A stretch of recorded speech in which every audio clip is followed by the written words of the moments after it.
So let's begin and take a look at those stories in a bit more detail with Alpesh Patel, CEO of Profinium Partners, joining us again. Hello. And a big chocolate eater. Are you? Are you? Yeah, as you can tell.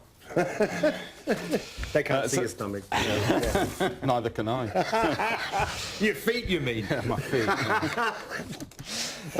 Let's start with Syria, Russia, US, relations at an all-time low. There did seem to be some attempt to try and patch things up, or at least sort of put a brave face on things, but there's no doubting relations are in a terrible state, aren't they?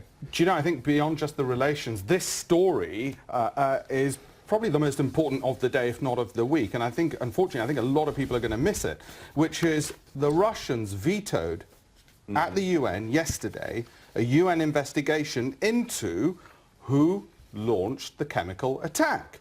If the Russians are claiming it wasn't Assad, then hey, why not have the UN investigate it? They vetoed that. What have you got to hide? It's making me increasingly think the UN's becoming more and more redundant, not least because if you can launch 59 cruise missiles without a UN resolution, criminal act, one which I agree with, but a criminal act, then what's the UN for right now? But the UN is only its members, isn't it? It's its members, and it's also a law-making institution which at the moment members like the United States can undertake actions without legal authority, and when there's good work to be done, such as let's find out who the heck is launching chemical weapons, it can be vetoed by the Russians.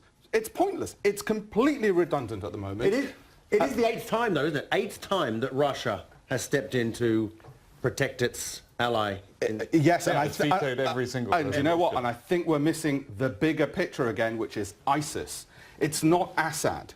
It's ISIS. We're forgetting the fact that actually half of those cruise missiles should have been launched at ISIS spots. Why are they going after just Assad and this focus, this obsession with regime change, because we know how that works out that works out really well, doesn't it? What about ISIS? They must be sitting back thinking, hey, thanks for the quiet period, guys. But what about the argument, and you know, the US has been making that this week, which is that you can have no solution to any of the problems, including so-called Islamic State, without dealing with President Assad, that he is at the root of all those problems.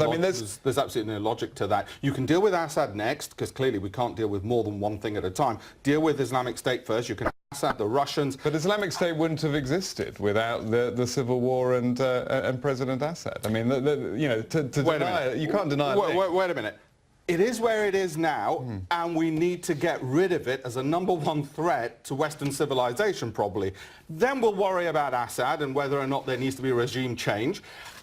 And we'll worry about how we deal with the Russians, who we've been having problems with since the Second World War. But the first and immediate threat, the threat at hand, is ISIS.